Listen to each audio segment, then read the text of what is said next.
Alright, we're back, and it's another Top of the Pops reaction / commentary, of course.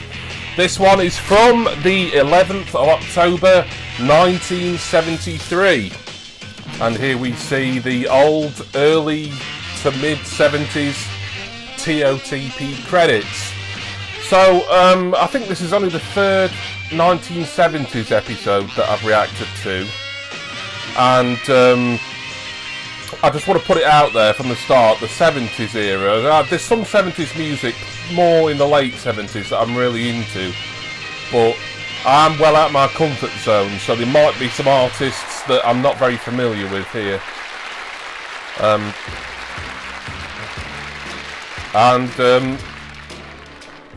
think that's Kenny Everett there. So yeah, Kenny Everett, I think, is our host for today. It's me. Okay, so something's playing us, playing out the, well, not playing out, but playing during the top 30. Let's have a look at some of these. Jackson 5 at 25 there. There's, like I say, there's going to be things I'm not familiar with here. And I couldn't tell you what this is, but anything that I'm unfamiliar with, I'll obviously pass judgment on it. Oh, aren't we getting any more chart there? Are we stopping at Gilbert O'Sullivan? Nope, we're carrying on. David Essex at 17. Anything that I'm not familiar with, I'll be putting as much information as I can in the old ticker bar. Brian Ferry at 14. I think there'll probably be some stuff that I know of in this, but we haven't done a 70s episode for a while. Been looking forward to this one as soon as I chose it. The Quo there at 9. Leroy Screwballs will be pleased. Perry Como at 7. 1973 seems late for him. Ike and Tina Turner there at 4. Slade at 2. And do we get... oh, look at that graphic for number 1. He's number 1. I don't know who that was, but I'm sure he'll be played later. What a great start, aren't we? There I was, mucking out the pigs and milking things we don't mention.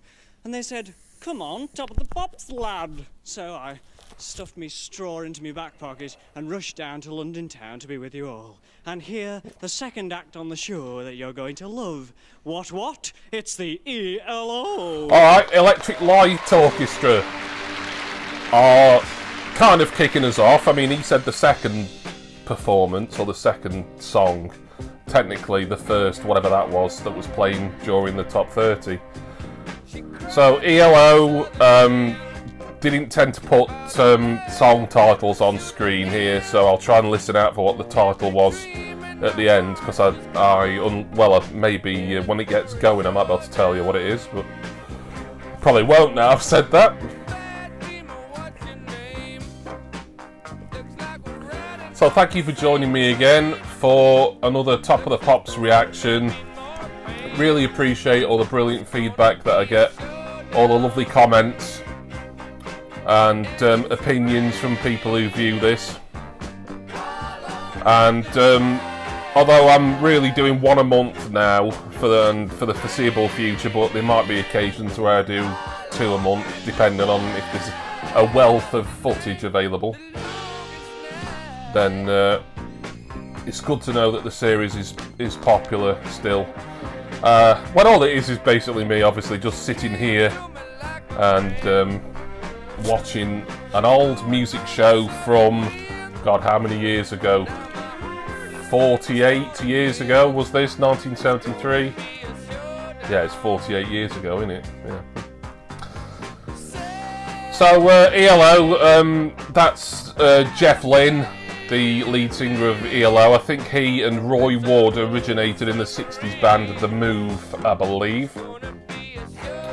ELO, of course, massive band in the 1970s, one of the biggest charting acts, I think, for both singles and albums in the 1970s, and they had some success into early, maybe getting on towards the mid-80s as well. But when you say Electric Light Orchestra or ELO, you think 1970s, really, don't you? That was their heyday, if we're talking decades. So, I've never owned any ELO records. I mean, there's I think Mr. Blue Sky is the one that kind of everyone knows, because it's just the sort of thing that's been used, I would argue overused really, on TV and film, and I think in advertising particularly over the last, well, I don't know, 20 or so years, more maybe. But Jeff Lynne there, his work for me that I particularly enjoyed was he was one of the producers for the Beatles anthology singles, Free as a Bird, that was from Anthology 1, end of 1995, and Real Love, which came a few months later, which was the single from Anthology 2. People at the time and since have said, oh, I don't like the fact that Jeff Lynne was involved, it should have just been the Beatles, you know, the three surviving Beatles, John Lennon's found footage, you know, his recordings, his home recordings, and George Martin producing. But I think Jeff Lynne, you know, he worked a lot. So I think particularly with George Harrison. By that point, they were in the Travelling Wilburys together. After all, the supergroup of the late 80s that also featured. God, it was a supergroup as well. It had Roy Orbison, Bob Dylan in it. So that was ELO there. And Kenny Everett is doing a farmer gimmick today, I reckon. What are you doing after the show? Dear. I mean, we've got a rave going on in a pigsty, if you fancy. Oh, sorry. Yes. I mean, if anyone could get away with this kind of sleazy chatting the audience up that was prevalent in the 1970s, it would be a gay man like Kenny Everett. Had he come out by this point? I'm not sure. Well, that riff's unmistakable. We know this is Frampton. Your wish is my command. Well, I don't know if he wished for this specifically, but he is supposedly a Quo fan, and here they are, The Quo, or Status Quo to give them their full title. And this this sounds like down, down, deeper and down to me, this. Trouble is though, a lot of Quo songs, particularly the intros, just all sound alike, don't they? So let's let's see if I'm right there. So Status Quo, by this point, they'd have been going since the late 60s. They started out as quite a sort of psychedelic, you know, almost like acid pop, acid rock band of the late 60s. Pictures of Matchstick Men, I think it was their debut single. That would have been from around maybe 67, 68. Great single, that. Totally different to how you sort of think of Status Quo. And this is Sweet Caroline, so it wasn't down, down, deeper and down. Although, surely, even the most ardent of Quo nuts are going to forgive me for getting it wrong, as a lot of Quo just sounds the same as the last one, doesn't it? But yeah, Sweet Caroline, of course.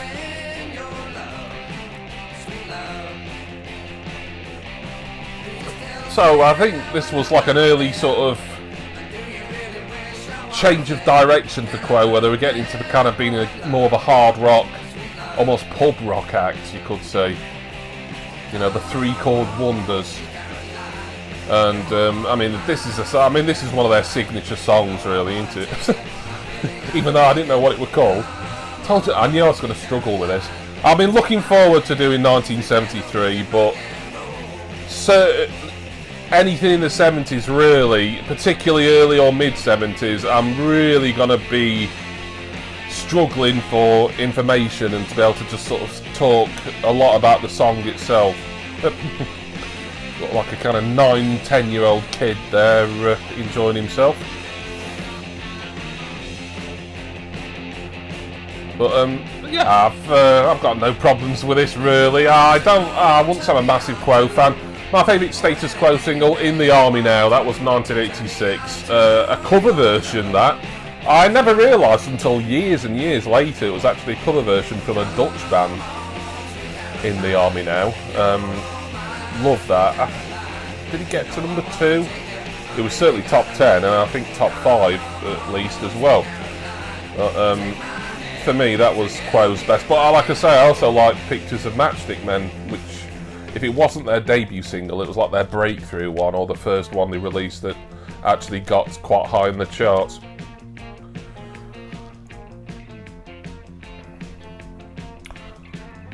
So yeah, Sweet Caroline by Status Quo, Rick Parfitt, Francis Rossi. I think their lineup was a lot more stable at that point. They had people come and go over the years. Hey, that was Sweet Caroline at number 9. See this massive thing? This is BBC Camera 1, and it's through this obelisk that we're going to see now Pan's people dancing to Detroit Spinners! Alright, so we've now got Detroit Spinners, and they're not in the studio, so as was the norm, as was commonplace throughout the 1970s on Top of the Pops, and through a little bit into the 1980s as well.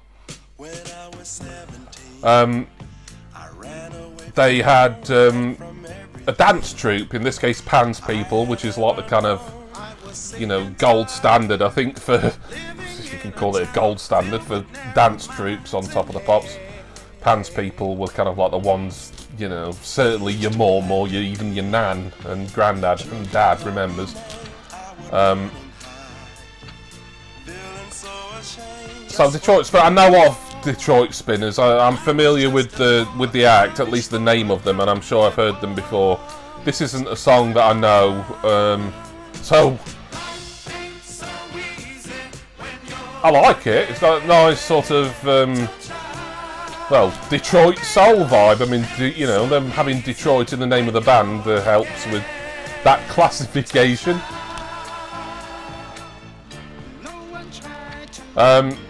But I couldn't tell you what this is called, but I will be telling you in the ticker bar. I'm always pointing down there. It's like just kind of like bottom left, isn't it? Yeah. You know we do it by now. So, whether we'll see Pan's People again on the show, I don't know. I don't know if there were a dance troupe that were brought out once a week, or whether you occasionally saw them twice or even more. I don't know. I know I've done a 1971 episode, and I believe they're on that, and a 1977 one, which they featured on once, I think, as well. So yeah, this is pleasant enough. Yeah. Not an awful lot for me to say about it. It's a kind of it's a typical but decent US soul track of the era, early to mid 70s point. You know, you hear stuff like this. Certainly across the pond in America, this probably did very well on the Billboard chart, I'm guessing. I may well have put a Billboard position number in the info, but I enjoyed that. Ooh, cheese and onion. Ooh. And now it's new release time. Right, a new release. And what a new release we have for you, ladies and gentlemen. He's come all the way from his dressing room to sing this one at you. It's Love Is All by Engelbert Humperdinck. Right. So, thank you, Kenny, for telling us what the song was called. I would have recognised the singer. He's pretty memorable looking, his old Engelbert. But this is Love Is All by Mr. Engelbert Humperdinck.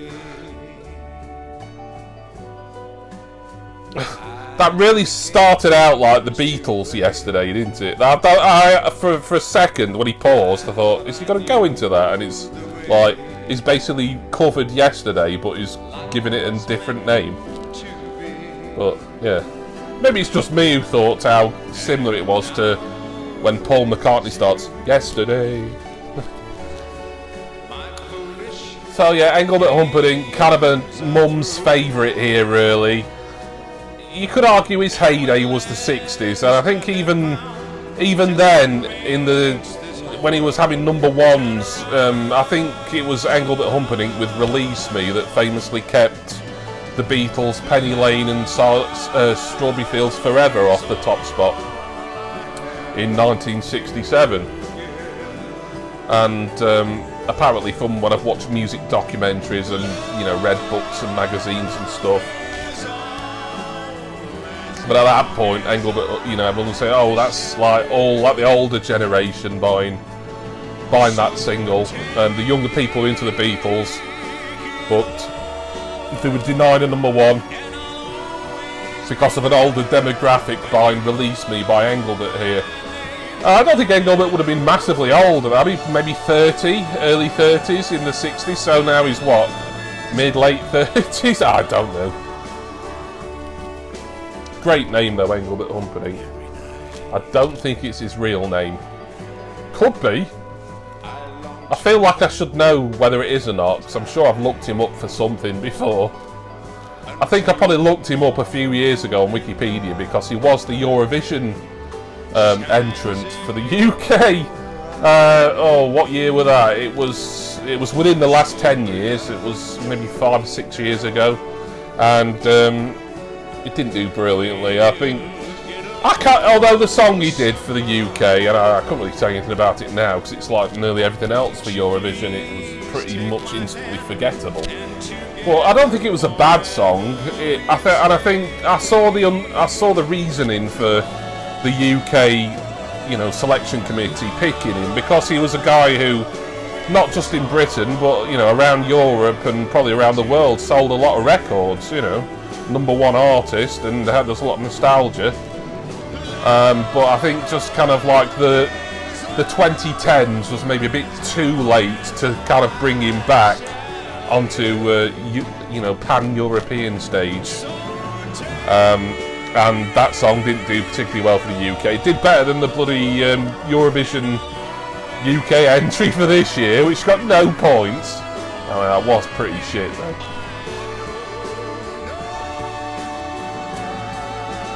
You know, I could sit here and slag this off, but I'm not going to. He's got, I don't know, something about his voice. If someone said to me, right, you can listen to Tom Jones or Engelbert Humperdinck, and in a lot of ways they're very similar. He's that sort of creosote tanned, you know, crooners of a certain age where like it could be anything ranging from sort of mid-30s to mid-50s, no matter what sort of era you're watching them in. But I would pick Engelbert over Tom Jones. I think Engelbert's got a better voice, myself. Tom Jones for me is a bit shouty at times. Oh yeah.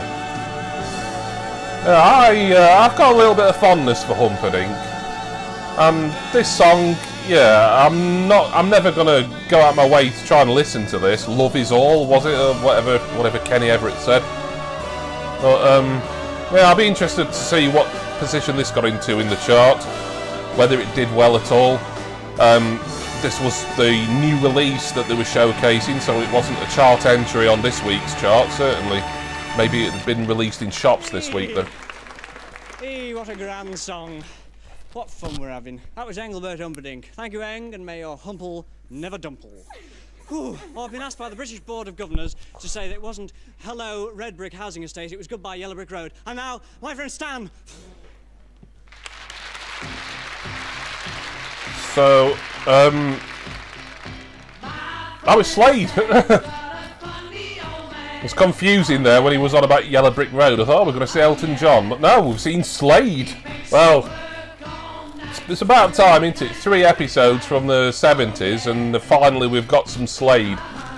Certainly one of the biggest, for singles particularly, biggest bands in the UK in this decade.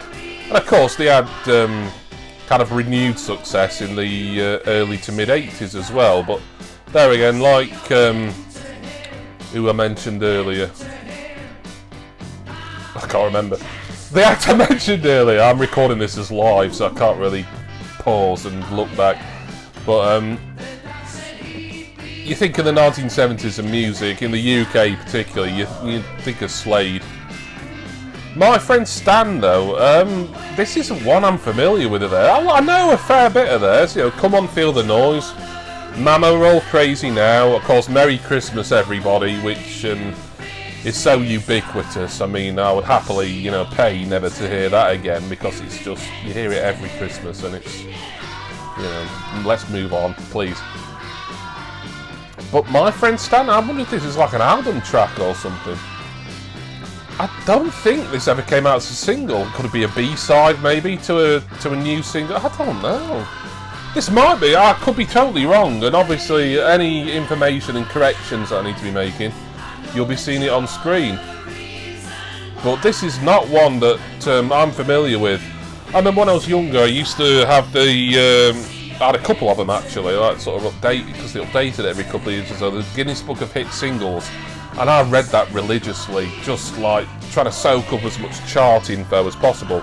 I've said it before, but I was like, not just a music nerd when I was younger, I was like a chart nerd. I like knowing what positions things got. Particularly singles as well. I had an interest in album chart, but it was the singles chart that I had more interest in. Probably because it was something that I listened to every Sunday on Radio 1, and then obviously I watched Top of the Pops and the chart show pretty regularly for a time as well. But My Friend Stan, if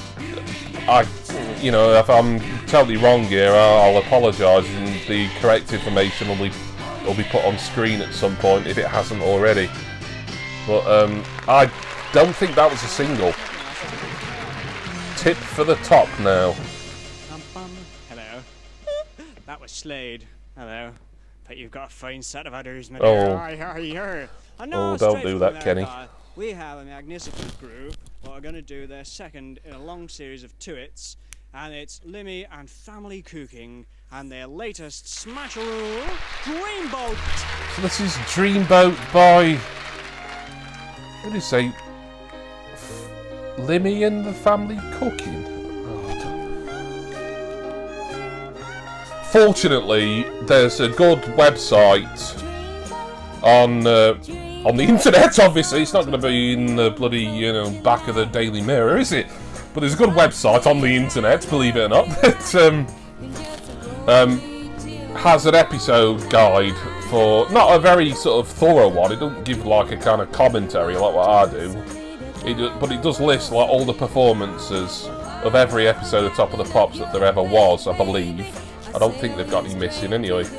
And I find that very helpful for, getting the names of some tracks or some acts that I'm not familiar with.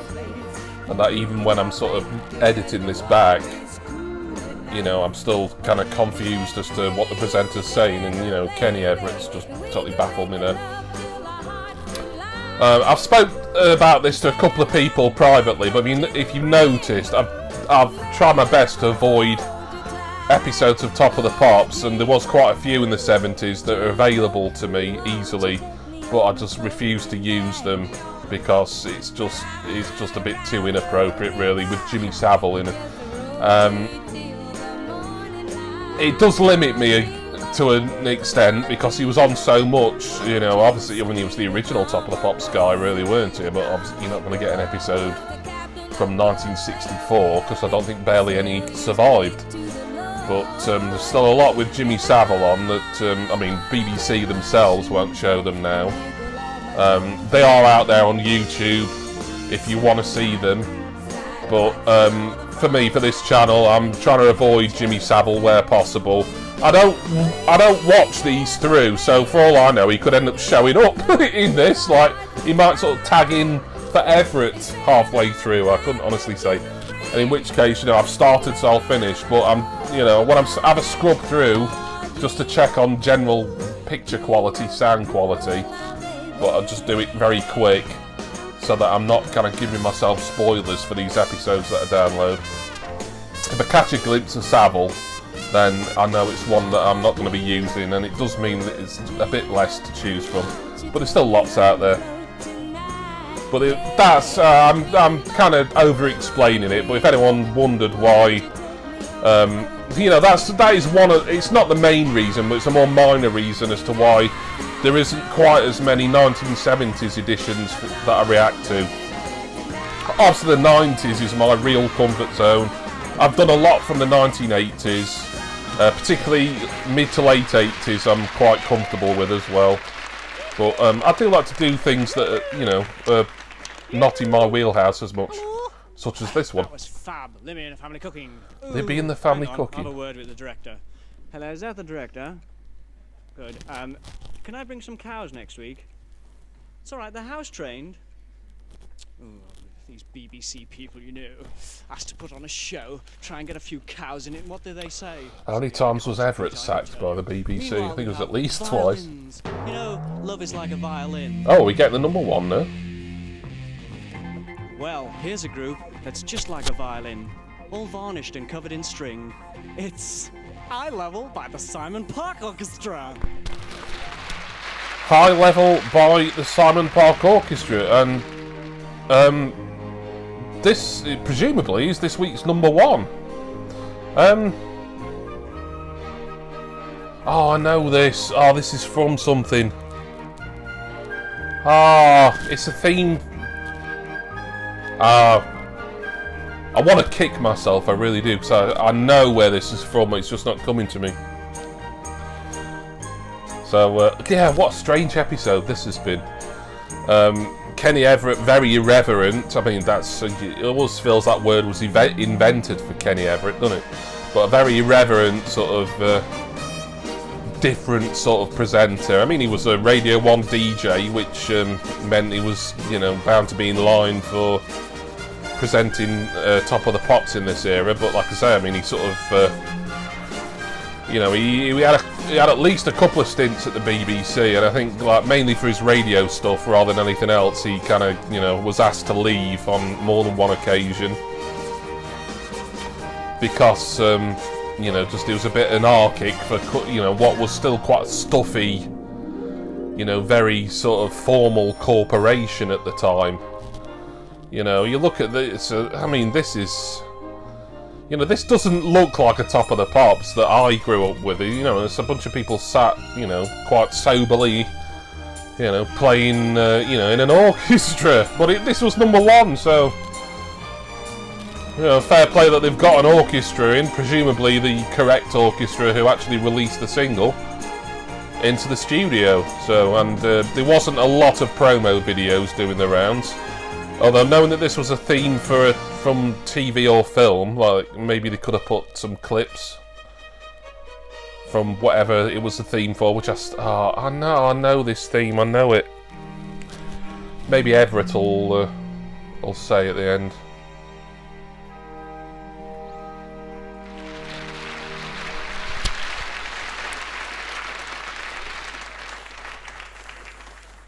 And now, ladies and gentlemen, we're going to leave you with Aiken Tina Turner, where we say now, what are you looking at? We're going to say goodnight from Top of the Pops. See you next week, madame, Maderios, Landudno, Yaki Dog, goodbye! Alright. Wow, so, Aiken Tina Turner. This sounds like the start of, I think, Nutbush City Limits. Great intro. I forgot what great sort of wow, wow, wow kind of guitar intro this is. So that was certainly one of the most weirdest Top of the Pops episodes I've reacted to in quite some time. A bit cut out here. I'll leave a note in the top of the description as to what was edited out here. That wasn't me, it was edited out when I downloaded it. But as the credits are on, I'm going to say thank you for watching. Oh, and the credits are off now, so please will you join me again next time for my next Top of the Pops reaction, which of course will be next month in November. And thank you all again so much. Cheers everyone, and see ya!